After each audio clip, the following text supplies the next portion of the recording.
Hi, I'm Tiziano Bonini, professor of Sociology of the Media at the University of Siena, and I will talk about this concept of cultural diversity, and I will try to address this topic, producing diversity in the European public service. What does it mean, producing diversity in the European public service? At least in Italy, there is a very absent discussion about cultural diversity in public service media and in the media more in general. This topic, this issue of the diversity of the cultural the cultural products produced by media industries, at least in Italy, is a very undeveloped and uninvestigated issue. So for this reason, I would like to focus on this presentation on the meaning of cultural diversity, the problems of these complex concept and the possibilities for change and for a more diverse production and consumption in the European public service. We will start from a definition of cultural diversity. What does it mean? What does we mean when we talk about cultural diversity? For this reason, I go back to the UNESCO definition of cultural diversity, the definition included in the UNESCO 2005 Convention on the Protection and Promotion of the Diversity of Cultural Expressions. Very quickly, very quick description of what we mean for cultural diversity. Cultural diversity refers to the manifold ways in which the cultures of groups and societies find expressions. These expressions are passed on within and among groups and societies. Cultural diversity is made manifest not only through the varied ways in which the cultural heritage of humanity is expressed, augmented and transmitted through the variety of cultural expressions, but also through diverse modes of artistic creation, production, dissemination, distribution, and enjoyment. This is very important because we will focus on these words that I underlined in red. No? Diversity is transmitted also through diverse modes of artistic creation and production. So the focus of this presentation will be mostly on production. What does it mean to produce cultural diversity? There are many scholars in media studies that have focused on the definition of diversity principle. Particularly, we will focus on two main scholars, two important scholars, relevant studies, relevant contributions from two media scholars, Philip Napoli and Andrew Stirling. And here I also, in these slides, left the references for the ones that want to read and to get deep into these papers. What are the dimensions of the diversity principle? Philip Napoli provide us with a different reply, different answer compared to the Andrew Sterling proposal. Philip Napoli talks about diversity in terms of production, diversity in terms of content, and diversity in terms of exposition, while Andrew Stirling talks about diversity in terms of variety, balance, and disparity of contents offered by a specific media. So both of them try to figure out and to build different concepts of diversity in order to be able to measure the diversity, how much a certain cultural offer is diverse in terms of cultural diversity? This is the question that they try to address in different ways.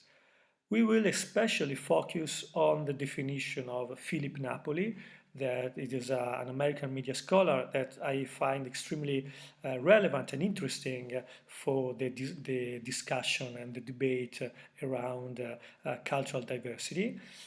Philip Napoli tell us that diversity is an ambiguous concept composed of multiple dimensions, means of evaluation and underlying assumptions. So this concept it can be addressed in a multidimensional way.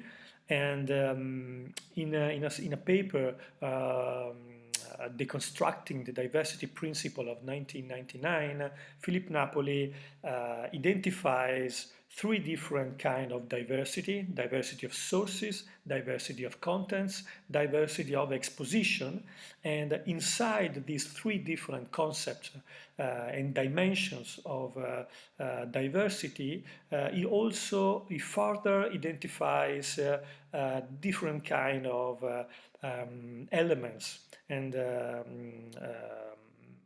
elements within these dimensions. So for example, in the diversity of sources, it means that we can talk about diversity of property, diversity of producer owners, diversity of broadcast media, but specifically, what is more important for us, diversity of team workers. So if we focus on the diversity of sources, just one of the multi-dimensions that, according to Philip Napoli, the diversity principle has, if we focus only on the diversity of the sources, we can have these three different kind of diversity. So according to Napoli, a more diverse environment in which there are a lot of owners and media producers favor or fosters a major diversity, more diversity in terms of contents available to the audience. Another element is the diversity of media owners, not only the diversity of content producers or content owners. And another very important element is the diversity of the team of media workers. More diversity in terms of gender diversity, ethnic diversity, or socioeconomic background diversity can provide to the listeners, to the public, to the audience, more diversity in the contents available to the audience. So when we talk about cultural diversity, it's easy to think about the diversity in terms of offer, in terms of contents available to the audience, but what are the factors, not the reasons, the factors that produce this large cultural diversity in terms of contents?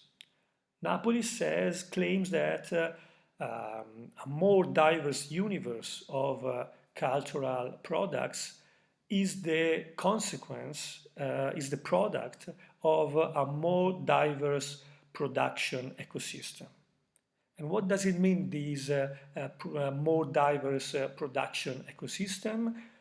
It means that in the spaces where media production happens, there should be a more diverse environment, not only in terms of gender, but also in terms of ethnic diversity and also in terms of socioeconomic background diversity. There are two British scholars, O'Brien and Esmondalg, that have argued that the creative industries and public service media too are composed chiefly of people from middle or higher social classes. For these scholars, this means that even if society is is a complex ecosystem in which different social classes coexist and different ethnic groups and coexist. When it comes to media industry, in the creative industries, most of the people that work in these industries doesn't represent the social complexity of society. So most of the people working in these industries are not representative of the percentage, the amount of people coming from the working class, but most of them comes from middle or higher social classes. This claim has been supported by data, as we can see from this study, this report produced by a Scottish university, and in 2018, this panic social class, taste, and inequalities in the creative industries demonstrates how in different sectors of the creative industries, not only radio, film, television, and radio, but in all the sectors of the creative industries, workers, producers coming from a minority ethnical group or coming from a working class regions represents the minority of all the creative industries workers and producers. This doesn't, it cannot be explained. So this data doesn't say that working class people are a minority of society, and so it is predictable, no, that also the workers in the media industries coming from these contexts, these working class origins, are a minority. No, because if in the British society, for example, working class people represent an important sector of the whole society, this is not represented into the creative industries. Only 12% of people working in film, television, and radio industries in UK are coming from working class origins.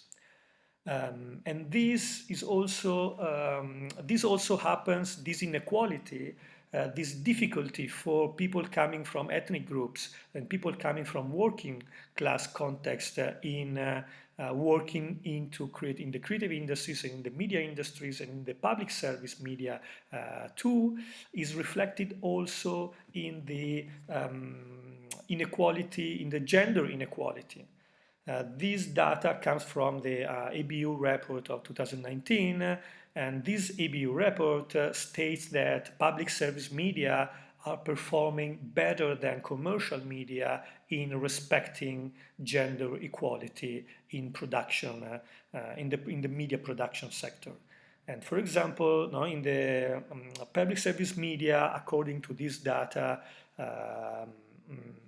in the public service media companies across Europe, 45% of the producers and workers are women, while in the all audiovisual sector, this percentage drops to 40%. So apparently public service media in Europe are a little bit more gender equal than what happens in the whole audiovisual sector. But this is not enough. This is not enough at all, because there is not only an issue of the total number of women employed by public service media, but there is also an issue about the presence of women in apical and relevant in executive roles, and the wages of women producers in the audiovisuals, in the public service media and audiovisual sector. So there is still, we are facing across Europe a great inequality in terms of gender, ethnic, and socio-economical background. So people, women, people coming from ethnic minority groups, and people coming from working class social context, social backgrounds are underrepresented within the media industry, the creative media industry, and also in the public service media companies. For example, this is another data from German journalism, and the source is the Deutsche Welle.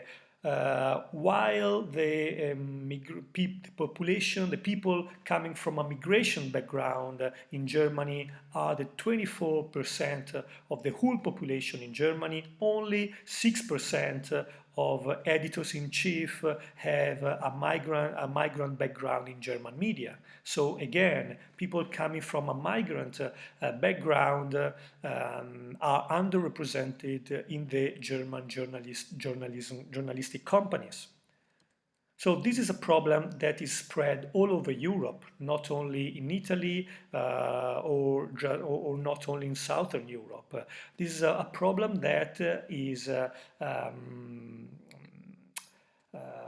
that pertains not only public service media, but also the whole industry of the media. This is another study that we published. I curated a special issue of the radio journal and as an editor, and we published a paper from this radio scholar, Ajula Sidhu Gurvinder, that analyzed the Asian Network radio channel at the BBC and interviewed about 30 BBC employees in working for the Asian Network. And the conclusion of the author were that the manner in which the BBC is attempting to meet its self-imposed recruitment and on-air content targets is not monodimensional. However, it is deeply ambivalent, because whilst the BBC tries to enhance diversity coverage, internal working methods remain unchanged. There is also a contradiction in terms of the skills potential journalists are required to possess, and especially cultural knowledge pertaining to Asian communities, which may be secondary to journalism and broadcasting skills. This means that the staff hired may lack knowledge about the listeners, Asian music or Bollywood, and yet they produce programs on an ethnic specific service. Another quote from Gurvinder's paper, not to improve the representation of minority communities on air across the institution, the senior leadership of the BBC should also be more diverse. BBC has already recently committed to improving the representation of minority staff in the leadership by 2020, but as Mia, a reporter for the BBC, claimed in this paper, Mia challenged this idea that the BBC is improving his representation of minority staff among its workers. Mia highlighted that often the staff appointed into senior roles reflect the status quo. Those people, and these are the words of Mia, interviewed by Gurvinder, those people often come from private education backgrounds. They have been to Oxford and Cambridge, so you got people very similar to people who represent the hierarchy within the BBC, coming from very similar upper class backgrounds. This confirms what Esmondag was claiming, that most of the people working in the creative industries comes from a middle or upper class cultural background. And this is problematic, Gurvinder claims, because if the BBC is hiring people who represent the established hierarchy, it suggests they are unlikely to have the specialist cultural insight or lived experiences their audiences have. Thus, Mia argued that the only way for the BBC to connect with diverse audiences is through greater recruitment of these employees into meaningful roles. So public service media not only should employ more people coming from minority backgrounds, ethnical groups backgrounds, or socio-economic backgrounds, but they should also put these employees in more meaningful roles, in more decisional roles, in production roles that have the power to take decisions, to make decisions, editorial decisions for the channel, the radio channel they work for. So, as a conclusion to this brief overview of the problem of this issue of the lack of cultural diversity in the production system of public service media, and more in general in in the creative media sector, how to foster, how to facilitate cultural diversity in public service media from the point of view of production. This is a very brief conclusion. Cultural diversity is built from a culturally diverse production team, within which the voice of all has the same value and where the contribution of all is listened to. The choice of the stories to be produced and the way to tell them must take into account their cultural variety. Public service radio has the obligation to represent society as a whole in its nuances, avoiding stereotypes. This is already written. No? Someone listening to me now and from RAI, from the Italian Public Service Media Company, could say that this is already written in the contract between the Italian state and RAI, for example. So this is something that we already have coded into the relationship between the Italian Public Service Media Company and the state. But the problem is that we are not respecting to the full this contract. No? This contract can only be achieved, this aim of avoiding stereotypes, representing society as a whole without stereotypes in its nuances, can only be achieved if the producers are sensitive to cultural diversity, or better still, if they come from different cultural backgrounds. Public service companies must commit to hiring workers who respect cultural diversity in terms of gender, ethnicity, and socioeconomic background. We may start by admitting that public service radio and television and public service media companies has a big problem. Their production teams are not inclusive at all and culturally diverse at all, at least in Southern Europe public media companies. If we first don't recognize the problem, then we cannot solve it. So this is my very superficial and simple conclusion about this complex topic and this complex issue. We have to address cultural diversity. This cannot be postponed anymore. And the way we address this issue will have a consequence on the product that will